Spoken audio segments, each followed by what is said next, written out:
आगे बढ़ते हैं दूसरा जनरल इक्वेशन के साथ, जो कि है एसिड का किसके साथ, मेटल कार्बोनेट। किसके साथ है, मेटल कार्बोनेट। ठीक है, यहाँ पे मेटल कार्बोनेट भी हो सकता है या फिर मेटल हाइड्रोजन कार्बोनेट भी हो सकता है। दोनों के लिए रिएक्शन सेम होगा। तो फॉर्मेशन में क्या फॉर्म होने वाला है, सॉल्ट प्लस हमारा कार्बन डाइऑक्साइड और वाटर। बहुत स्टूडेंट्स ये वाटर को छोड़ देते हैं। पहले वाले केस में क्या था, हाइड्रोजन गैस था। इस वाले केस में ये दोनों आंख बंद करके लिखते हैं ना, कार्बन डाइऑक्साइड और वाटर। ठीक है, और सॉल्ट का फॉर्मेशन का एग्जाम्पल तो मैंने पहले ही बता दिया था कि सॉल्ट कैसे फॉर्म होगा, मेटल का पॉजिटिव वाला पार्ट, एसिड का नेगेटिव वाला पार्ट। आप लोग पहले वाला वीडियो पहले देख लेना, तो उससे आप लोगों को ज़्यादा क्लियर हो जाएगा कैसे बनता है। ठीक है, तो अब मैं एक एग्जाम्पल दिखाती हूँ। मान लो हमें सोडियम कार्बोनेट, ठीक है, इसको रिएक्ट करवाना है किसके साथ, HCl के साथ। क्लियर। तो अब इस रिएक्शन को जब पूछेंगे तब क्या आप लोगों को बताना होगा, आप लोगों को ये बताना होगा कि एक बन जाएगा सॉल्ट और ये दोनों रहेंगे कॉमन। और ये सॉल्ट फॉर्मेशन कैसा होगा, इससे आएगा मेटल वाला पार्ट, मेटल क्या है, Na है, और इससे आएगा नेगेटिव वाला पार्ट क्या है, Cl है। क्लियर। दूसरा एग्जाम्पल Na2HCO3 प्लस HCl, दोनों सेम है। रिएक्शन देखना, प्रोडक्ट आपको सेम मिलेगा। ठीक है, क्योंकि हो वो मेटल कार्बोनेट हो वो मेटल हाइड्रोजन कार्बोनेट, दोनों के लिए रिएक्शन का प्रोडक्ट साइड सेम होगा। क्योंकि आप लोग आँख बंद करके ये दोनों साइड लिख लो, कार्बन डाइऑक्साइड और वाटर, और यहाँ पे मेटल और यहाँ से Cl, NaCl। लेकिन एग्जाम में ऐसे ही आप लोग को सीधे तो कभी देने वाले हैं नहीं। ये क्या बन जाएगा, थोड़ा सा आप लोग को घुमा फिरा के पूछा जाएगा। ठीक है, तो अब देखो ये एक एग्जाम्पल जिसमें आपको घुमा फिरा के वही टॉपिक के बारे में पूछा जाएगा। जैसे कि a metal compound reacts with an acid, एक मेटल एक एसिड के साथ रिएक्ट कर रहा है और प्रोड्यूस क्या कर रहा है, एफरवेंस। एफरवेंस इज नथिंग बट गैस को कहा जाता है। ये वर्ड सुन के आप मत जाना, तो ये एक गैस को कहा जाता है। इसका मतलब किसी एक गैस का प्रोडक्शन हो रहा है। अब देखो अगला सेंटेंस क्या दिया है, the gas evolve extinguishes a burning candle. अब उस गैस के बारे में हिंट दिया गया है आपको कि वो गैस क्या करता है, इट एक्सटिंग्विश करता है। एक्सटिंग्विश मतलब बंद करता है, किसको, बर्निंग कैंडल को बंद कर देता है। ठीक है, तो कौन सा ऐसा गैस है जो आपका जलते हुए चीज़ को एक्सटिंग्विश करने में हेल्प करता है, ये आप लोगों ने पहले पढ़ा है। वो कंपाउंड का नाम है कार्बन डाइऑक्साइड।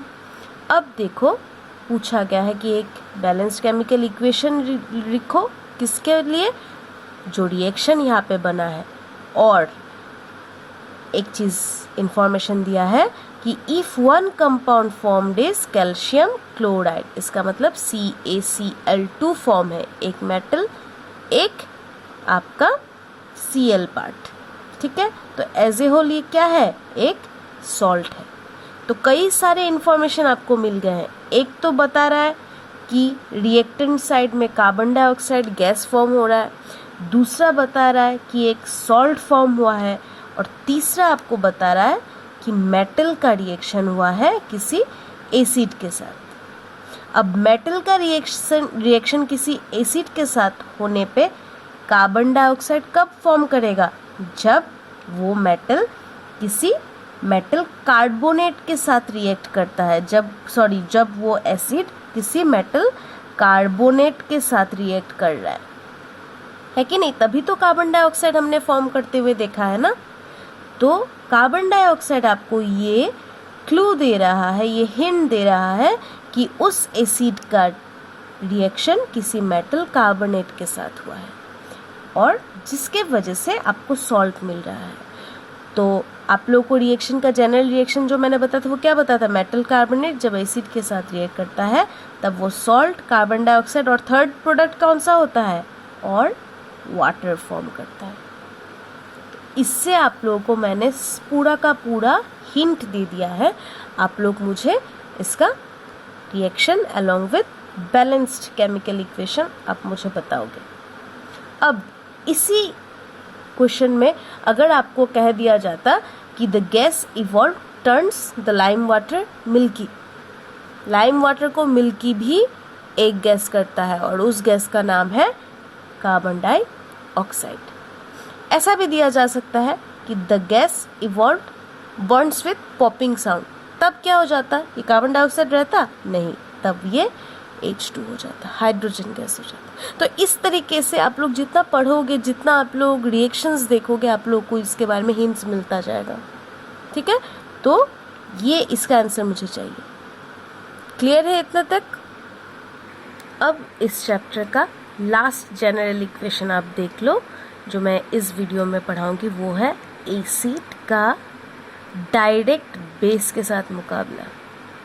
तो एसिड का जब बेस के साथ रिएक्शन बनता है तो ये आप लोगों ने क्लास 8 में भी पढ़ा था।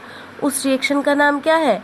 न्यूट्रलाइजेशन रिएक्शन, क्योंकि यहाँ पे कुछ ऐसा फॉर्म होता है जो न्यूट्रल इन नेचर होता है और वो क्या चीज़ है? वो है सॉल्ट। याद रखना इस रिएक्शन में वाटर भी फॉर्म होता है। ठीक है, तो अब ये चीज़ याद रखना कि जैसे कि मैंने लास्ट जनरल इक्वेशन में सॉल्ट फॉर्मेशन कैसा होता है वो बताया था। इस केस में क्या हो जाएगा? सॉल्ट फॉर्मेशन के वक्त जो बेस है उसका पॉजिटिव पार्ट आएगा और एसिड से निगेटिव पार्ट आएगा। इसको आप सी से भी डिनोट कर सकते हो। ठीक है, बेस का पॉजिटिव पार्ट, एसिड का निगेटिव पार्ट, ये याद रखना। ये अगर याद रह गया ना तो कोई भी रिएक्शन इस जनरल इक्वेशन से आप बना सकोगे। हमेशा इन चीज़ों को आप लोगों को याद रखना चाहिए। मैंने क्या कहा?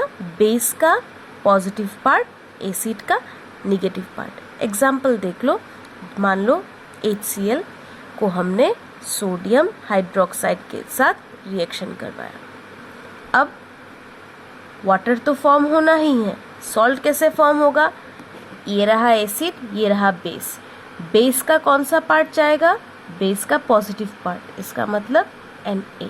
और एसिड का कौन सा पार्ट जाएगा? निगेटिव पार्ट, यानी कि Cl। इजी है।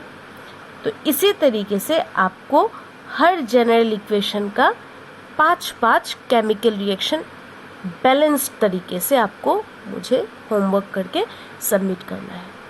और एक बात याद रखना कि जो एग्जाम्पल आप लोगों को क्लास 8 में भी मिला था उसको मैं एक बार फिर से बता रही हूँ। जब हम ह्यूमन बींग्स को एसिडिटी होती है, जब HCl का कंटेंट, जो हम लोगों ने लाइफ प्रोसेस वाले चैप्टर में पढ़ा था, HCl का कंटेंट बढ़ जाता है स्टमक लाइनिंग में, तब हम किसी तरीके का बेस एज ए मेडिसिन लेते हैं। जो बेस क्या करता है?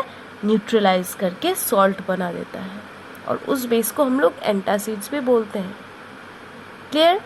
तो ये रहा आज का वीडियो लेक्चर। अच्छे से पढ़ना, कहीं पे भी डाउट हो पर्सनली पिंग करना।